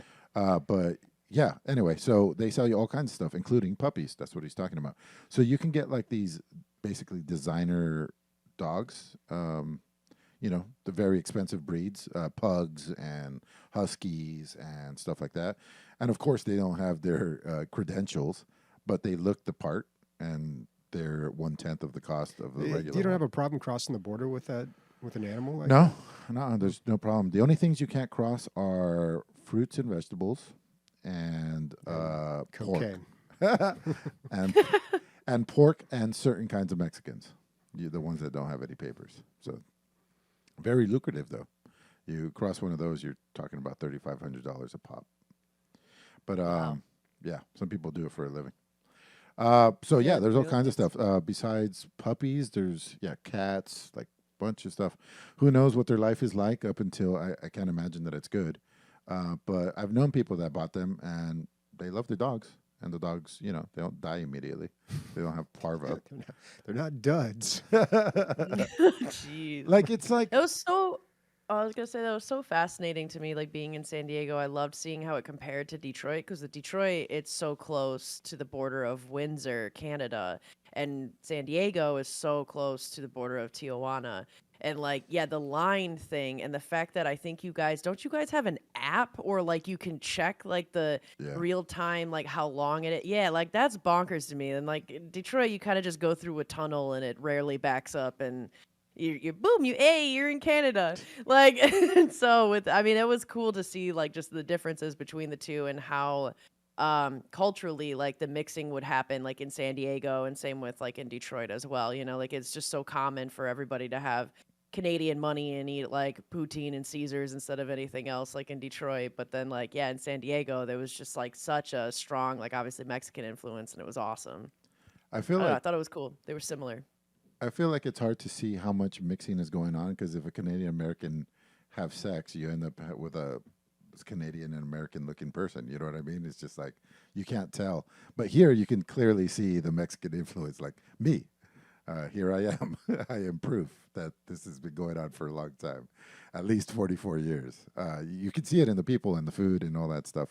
And over there, yeah, I don't know how much you can't tell the difference, except for the Canadians a lot fucking nicer. Maybe the babies are nicer too. Did I tell you when I was in Toronto, this guy drove by in a van. He's just like, "Hi." We're like, "Hi." That was just a random drive-by hi. I used to don't drive- believe you did. It totally happened. It wasn't over here. I'm used to drive-by shootings, Yeah. so there's the difference. Nice. All right, next question from Hingle McCringleberry. What's been your favorite vehicle to drive in a game? Things to think about. How does it drive or handle? How does it look? And does it have weapons or equipment? My vote is the Warthog, where there's something about driving one of those with your buddies, sitting shotgun, and a turret that's always a great time. I think I think the Warthog would be a lot of people's choices. I talk about this all the time, but there was a mod for Halo 1 that I played more than the actual game. And it was a race mode where you jump into a Warthog and someone would jump in the back and be your gunner. And it was like a death race. You had to go do laps and you got points for like every checkpoint you went through. And you tried to slow everybody else down by blowing them up with the machine gun or rocket or whatever was on your Warthog. And I can't believe they never made that into like a fully fleshed out game. Like I still have never really seen a game like that, like a co-op versus game that's racing but also combat racing. Like I don't know, I think that would be successful. Mm-hmm. But yeah, they nailed it because you steer with the mouse on that one, so you can do these really fancy like sliding turns, like drift your car and flip it 20 times and it lands on the wheels. Yeah, dude, the Warthogs were great. I can't think of a much better vehicle in a game than that. I was always really disappointed in the vehicles in Battlefront, the new Battlefront game. They aren't that strong, man. They just make you like an easier target, I feel like. What about you guys? You got some answers? Going with Halo, I'm actually, which I guess we could debate on whether it's a vehicle or not. It's a vehicle to me, and I would argue it is a vehicle, the Banshee of Halo. I prefer the Banshee over Warthog all day, because I always wanted to fly, and I always loved how you could spin, and I loved, like, ripping people out of Banshees as well. And taking their Banshee and then killing them with it, or like ramming a ghost into the Banshee to jump out and then rip them out as they fly up and then rip. It's fun. It's a whole bunch of aerial dancing, and so I loved like flying the Banshees in that. But I don't know, because I love the way a lot of times that it handled. I always preferred that over the Warthog. Gosh, I guess fucking Halo's got the best because it's kind of my answer too. I was thinking about Halo Infinite and how the combat in the single player is just like, well, at least for me, my strategy was ripping people out of one, shooting up the second one, getting the armor down, jumping to that one, pull that guy out, and it was almost like musical chairs of destruction with all these weapons. I mean, these vehicles, and yeah, and they're not they're not realistic at all, but neither are video games. So they're so video gamey, and they're perfectly video gamey. It just, like you said, Bobby, it's very hard to flip one and stuff like that. So yeah, I guess Halo wins all around. Well, I'll go like real left field here. Genre and theme completely different. Star Wars Squadrons is like peak dogfighting. Like, you feel like you're in the X-Wing, you feel like you're in the TIE fighter, if you're in a Y-Wing, you're slow and you're strong, just like you would imagine. And if you're in a TIE fighter or a TIE interceptor, you're fast and you're fragile. And in that game, in the new Star Warses, the dogfighting, they have like this extra boost off the end. I don't know if I can really explain this, but um, they're in like Star Wars Episode 4, all the spaceships were like World War II like dogfighters, like it's like they had air resistance. But in the new Star Wars, you see like Poe flying around and he's doing like in space, he's putting his thrusters on a turn and he's like basically putting on the air brakes or whatever. And in Squadrons, you have that too, and it feels so fucking satisfying because you can do those maneuvers like he's doing in the show. You can pull your brake, blast someone, and then get the person behind you too with some fancy fucking footwork. So, yeah, Squadrons. Does that have any VR support? I feel like it'd be fucking Yeah, it amazing. does. Yeah. That's crazy. And it's on Game Pass right now, too. Oh, cool. Interesting. Yeah. I still have not played an EA game through Game Pass. I don't know how much of a headache it is. But for that reason is why I bought Well, I think they made it easier, at least through Steam. It used to be a kind of a pain. But Yeah. I hope it's... I keep looking at it. Yeah, I want to try it out. Good answer, though. All right. Hingle McCrinkleberry also asks, "What's the strangest food you've eaten?" Scorpions in Thailand, I think. Yeah. Full size, big ass scorpions. They're probably about the size of a... I don't know. They were giant. They were very big. Like a big cookie, I guess. Didn't you tell me that like they crunch and then they were squishy inside? Yeah, they were crunchy. Yeah. I guess I'll tell the story. We're on Koh San Road. That's in Bangkok. That's the one that was in The Hangover 2 or 3 or whatever it was. And I'm walking down and I see these things, and I always eat bugs and spiders and stuff. I try to gross people out. And also not just gross them out, but also show them that like there's nothing to be afraid of, And so I grab this huge fucking thing, I buy it off the lady, and I eat it, and everybody, taking pictures, whatever. It's like, oh, gross, whatever. And then some like girls come up, some cute girls came up, and they're like, "Did you just eat one of those?" And I was like, "Yeah." They're like, "Will you eat another one so I can video it?" And I was like, "Yeah, sure." So I eat a second one, and halfway through that second one, I'm like, "This was a huge mistake. Like this thing is so gross. Like, I don't know. It's like maybe I have a time limit on how much resistance I have to grossness because, yeah, halfway through the second one, I really wanted to spit it out, but I'm like, there's no way I just fucking barf in front of these chicks. So I just made it work somehow. Ugh. You have videos out there somewhere. Somewhere on the interwebs. Yeah. But yeah, like I've said, I've ants, spiders, crickets. Yeah, I don't know what else. I want to say that I have sea anemones, like live ones. Yeah. Yeah. You guys? I don't think I've eaten anything that strange, honestly. I'm not surprised. What would you say though? Is it the super hot chip? Oh, the one chip challenge? That was a bad idea. I mean, I'll try weird stuff. I just can't really think of anything that I've tried. They've got some pretty gnarly stuff at the Del Mar Fair, which is the San Diego County Fair. It's not like weird exotic bugs or anything like that. It's just like ridiculous stuff that's just like 1,500 calories.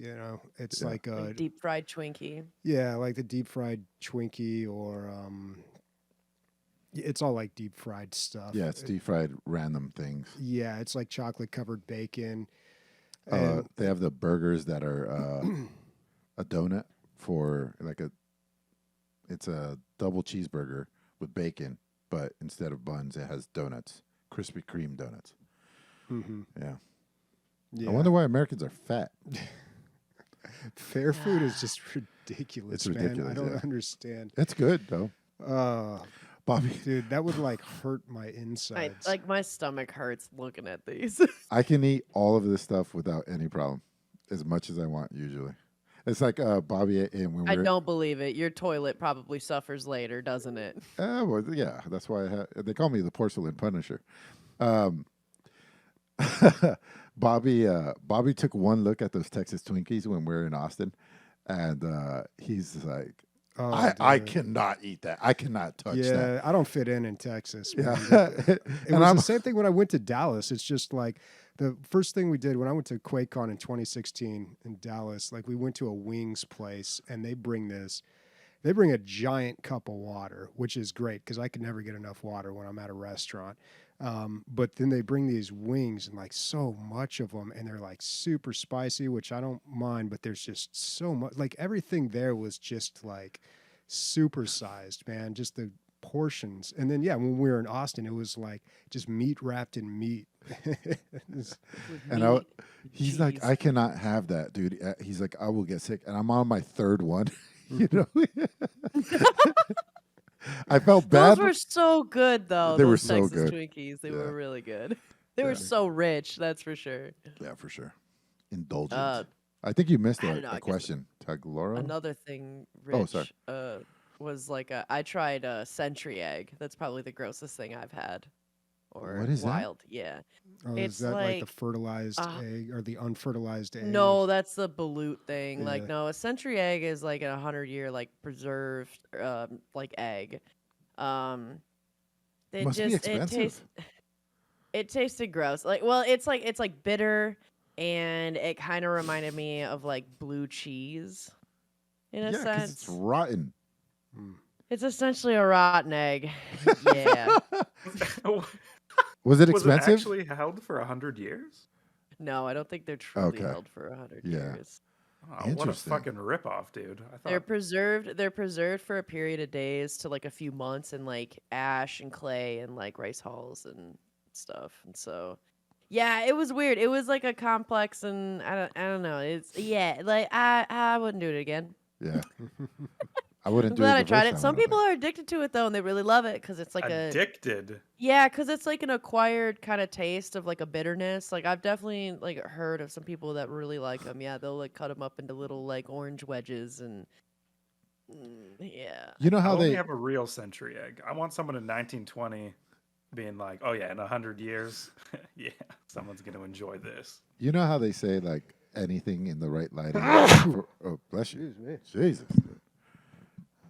Ugh, it's always Wow. twice. Wow, man. that was a big one. Yeah. Wow. Anything the right kind of light and the right angle can be look beautiful. I've seen 300 pictures of these. Looks like shit every single one. I haven't seen one Absolutely. good picture of it. Yeah. Yep, the white is curdled to like a black, and like the oak or the yolk, I mean, is like not even you can't even recognize it. Yeah. Yeah, dude. I wouldn't necessarily recommend. I don't know. Maybe try it once for the gag and then see if you like it. And you'll gag. Yep. Okay. Yeah, we did skip a question here. Tagloro asks, "Would you all try to let ChatGPT write an episode for you? I think it could be hilarious." That would be a good bit. What experience does anybody have with ChatGPT here? I Zero. haven't used it yet. I just hear a lot about it. Yeah, it's crazy. It's crazy. So, yeah, I'm not gonna go way into it, but I'll give you my experience with it. My brother-in-law had it on his phone, and he's like, "Yeah, just shoot whatever." He's like, "Try to confuse it, whatever." So, it's this AI program that's supposed to sound like a human being or be able to do a ton of work, and it does. Some people are writing code with it, or some people have achieved code writing that hasn't been done before, like problems that coders are having, and it's coming up with it on its own. You could also have it right. It's funny because Mila at the time was writing a speech for on the environment. It was her first speech ever. It's supposed to be 3 minutes, and we've been working on it for a week. And then so Sam told her brother, "Hey, write a paper on the environment in the words of a 10-year-old." And about 10 seconds later, we had a good one that could have done great and probably got an A+.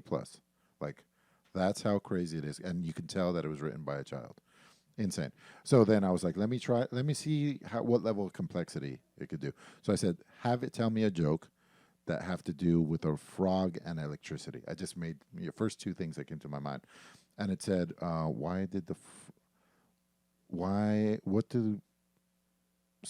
something about the frog and electricity, the setup, but the answer was because they both feel the current. And why was it in the river with the electricity? Because they both feel the current. And I was like, wow, like it understands on a deep level, first of all, what humor is, and then like the usage of bringing the two subjects have a similar word that they can use. And so then I tried a few more jokes, and they were pretty, not, obviously you're not going to write home about them, but because I was giving it very hard parameters, and it instantly would kick something out. Interesting. So are you doing it live, Christian? Yeah. So, hello and welcome to DL. This is Bobby, I guess who would say this. I'm your host, John. Ooh, that's a miss. And with me today is our co-host, Sarah. I don't know about that. I don't know about this. Hi, everyone. I guess I'm Sarah. The fuck? They did this on another podcast I listened to. How did this get made? And you could see like the structure of it, but it was actually it was pretty funny. But that's also a much more well-known podcast, and I think it's got to like reach out to the internet to pull this type of information. But yeah, everybody's all in an uproar about this. I work in education, so people are like, "Oh, kids are gonna use this to write their essays and stuff," and they're all concerned about that. But I think it's a real concern. I think a lot of people are just gonna be phoning in their work. Well, I mean, they already find ways even to do more that. so. But I don't know. You can definitely tell this stuff's written by an AI, though. Yeah, but you have it do 90% of the work, and you just edit it, and then you're done. Whatever amount it is, it's going to make great editors and shitty writers. That's what ChatGPT is going to do. But like when the 10-year-old one, it just nailed it right off the bat, first time, no errors, nothing weird. And it's only getting stronger and smarter every day, which is crazy and scary. Is anything good in there, Chris, that it's writing? Writing a lot. I asked it to write it more in the style of our podcast, and host 2, instead of saying hi, now says sup gamers. Sup gamers. Yeah. That's totally us. Yep. Nailed Sup it. gamers. And we start It's our every episode catchphrase. with greetings, gamers. What fellow about- gamers? Oh my god, dude! The font is so small I can barely read this. What are but they talking about? Definitely one of the most stunning. Yeah, can you zoom in? All right. The graphics are also insane. Night City is just breathtaking. Definitely one of the most stunning virtual cities I've ever seen, and the world feels alive with attention to detail. What about the gameplay? Okay, first of all, we don't have this back and forth. It's usually one person just talking for a long time. Yeah, I don't know. Yeah, there's not enough source material for it. Maybe that's what other podcasts sound like. Yeah. All right. Kind of similar to that, Pyronical also says ChatGPT can basically replace Nick. Can you ask it for its opinion on a game you're reviewing? I think it could replace any of us, honestly. And yeah, maybe we should ask it for a review. Can you give me an opinion on the Warhammer Cinematic Universe? Okay. Yeah, since Nick's not here this week, maybe we just ask it to tell us, to talk about Warhammer in a really annoying way, and then we'll see if it sounds like Nick. Why do you always say the cinematic when there's no cinema? There's no movies. I just think it's funny. Oh. Okay. Is it not funny? This is I don't Warhammer know. Cinematic Universe. Hilarious. I can't do it. Or negative in a Oh, response. can't do it. Oh my God. Okay, so the chat well, AI is just- talking back to us. It says, "I'm sorry, but it's not appropriate to be intentionally annoying or negative in a response." All right, this guy does not get us at all. Sure. Okay. The Warhammer Cinematic.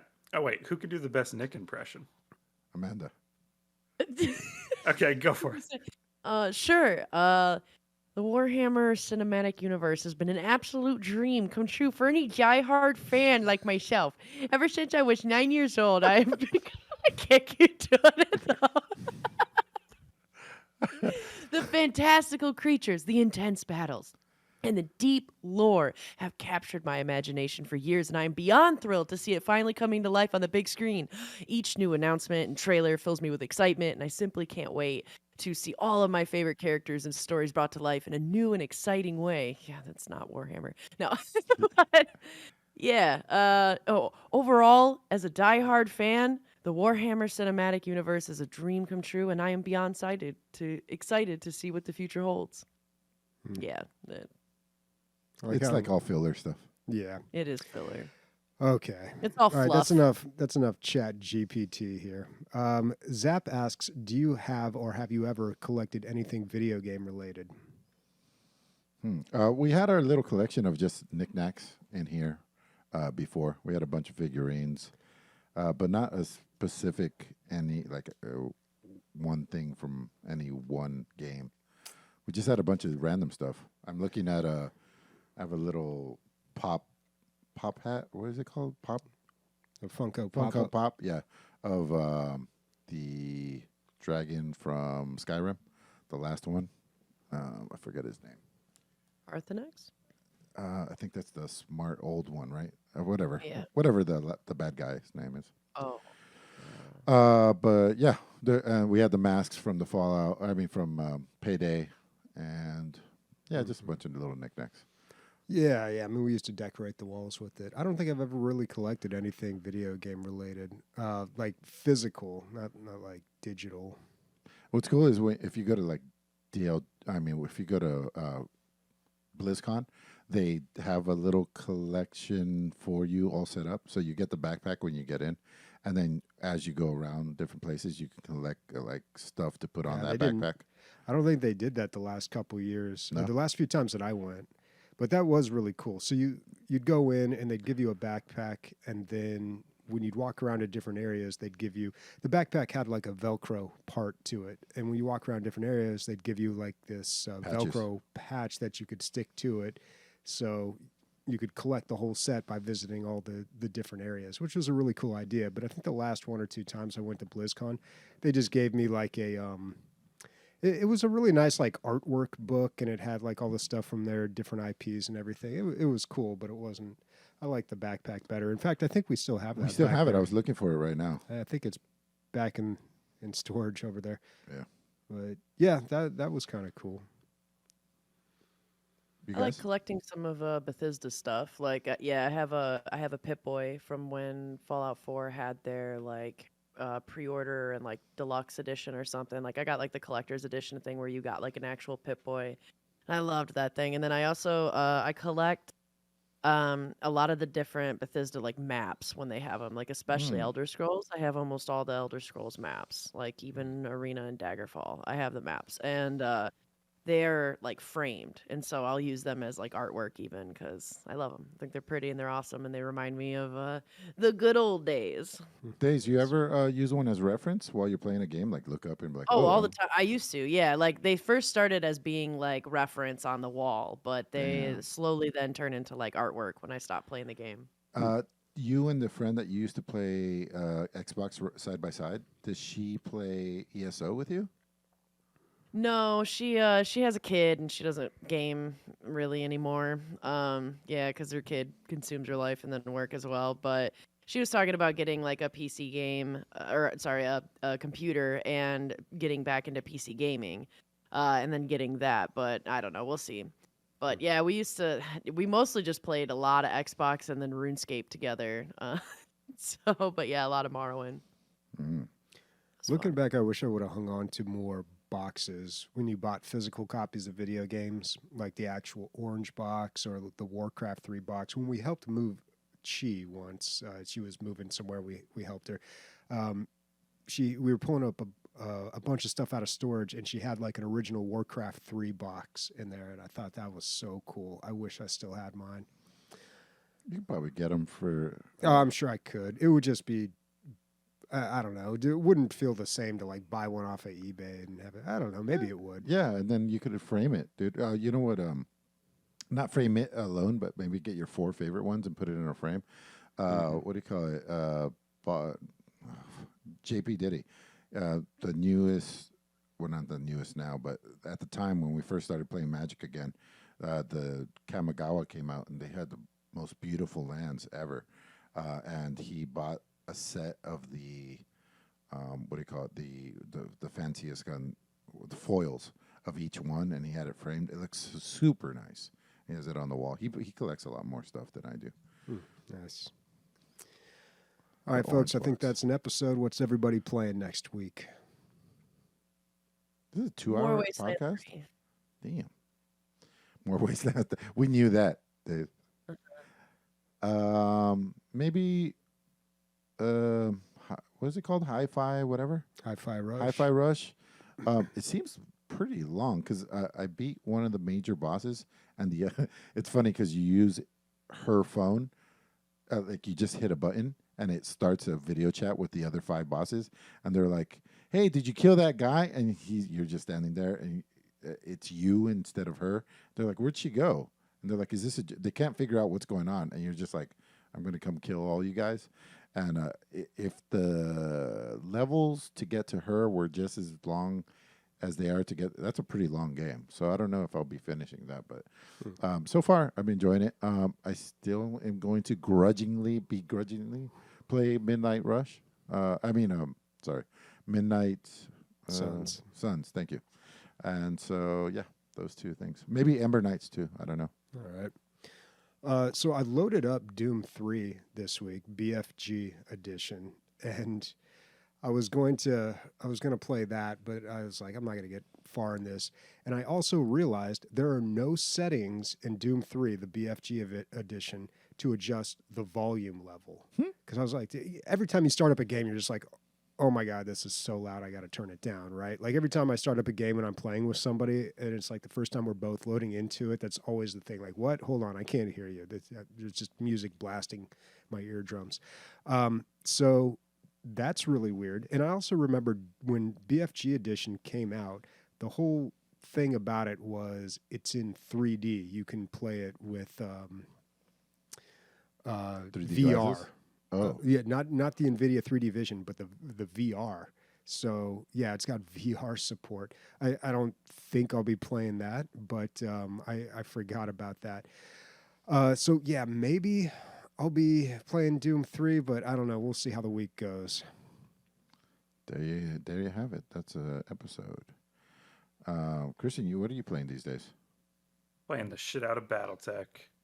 Put Nice. like 15 hours in this last week. It's so good. I'm like, is this going to get boring? The last mission I played, I was like, I've played this exact mission before. I mean, it has different, accoutrement, but it's the exact same thing.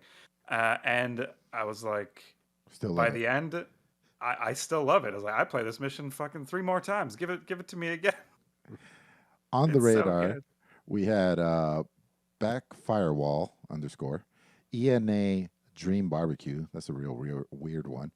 Ember Knights, hopefully Hades gameplay, multiplayer. The Elder Scrolls Online Necrom, and Gord Save Us.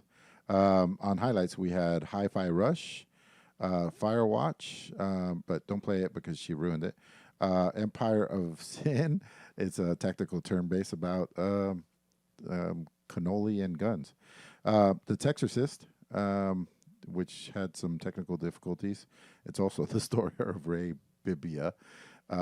Marvel's Midnight Suns. You'll love it and hate it, probably. And Wasteland 3 will be on the show for the next 7 years. Speaking for Chris, Amanda, Bobby, and myself, Backfire Wall Titties. I don't like that name at all, dude. Backfire Wall. Barbecue titties. Barbecue Dreamy Titties. barbecue titties.